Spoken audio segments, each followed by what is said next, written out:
بسم اللہ الرحمن الرحیم۔ اللہ نے اپنے آخری ہادی کو بھیجا اور حجتوں کو تمام کر دیا۔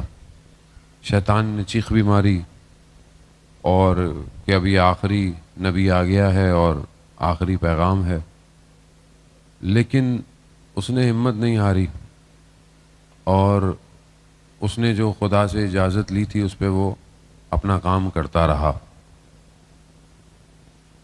سب ہونے کے باوجود اتنا اسلام پھیل گیا، اور اسی اسلام کے اندر کیونکہ دشمن باہر سے اس نے کوشش کی، کافروں کے ذریعے سے، مشرکوں کے ذریعے سے کوشش کی اس نے، لیکن ناکام رہا۔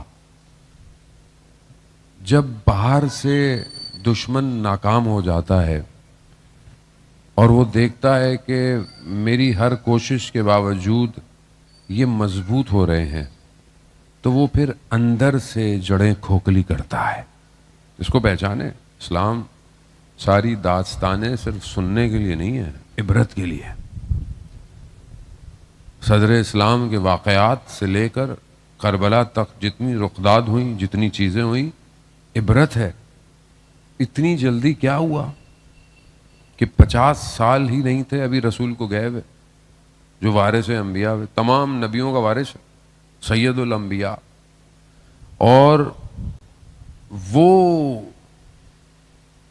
مدینہ والے کہ جو اپنے ایک کمرے کو بھی آدھا آدھا کر کے بانٹ رہے تھے، مہاجر و انصار، یعنی اتنے اخلاق ان کے اعلیٰ درجے کے ہو گئے تھے۔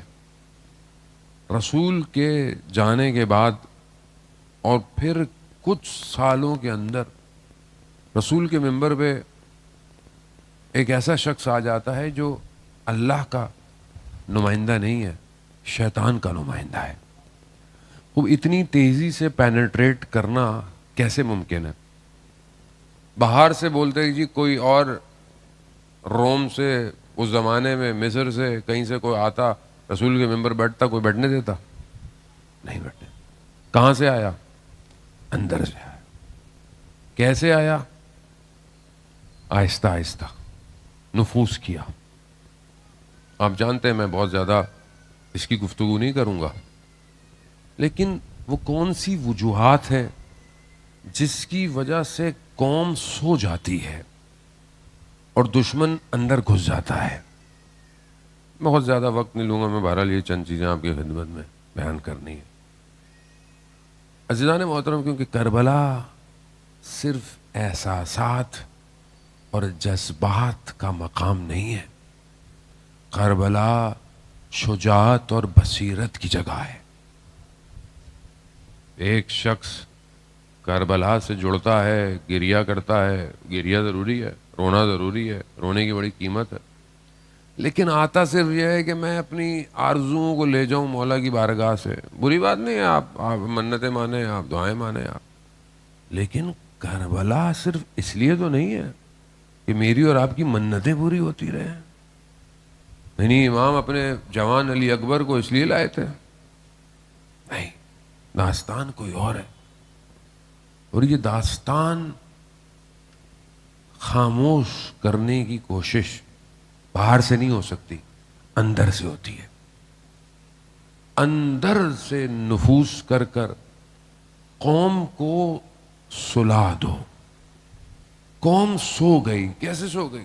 کچھ فیکٹر ہیں جو بڑی تیزی سے آپ کی خدمت میں۔ جب دنیا اور دنیا کی محبت انسان میں نفوذ کر جائے تو پھر اللہ کا ولی تنہا رہ جاتا ہے، تنہا رہ جاتا ہے۔ پھر لوگ کھجور کی خاطر کربلا میں اپنے امام کو قتل کرنے آئے، یعنی کھجور کی خاطر۔ اور مقاتل آپ پڑھیں، آپ آخر کیا چیز اتنی ہے؟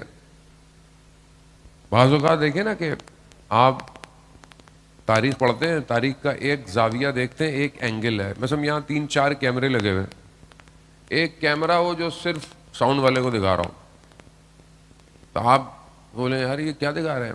بولیں جو 1 گھنٹہ دکھایا ہم تو وہی دیکھ رہے ہیں نا، آواز آ رہی ہے، ہو سکتا ہے انہوں نے کیسٹ لگائی ہوئی ہو سکتا ہے انہوں نے CD لگائی ہوئی ہو، ہمیں تو مولانا نظر نہیں آئے، ہمیں تو لوگ نظر نہیں آئے کیونکہ ایک کیمرہ دکھا رہا ہے نا ان کو, دوسرے کیمرے نہیں دکھا رہے.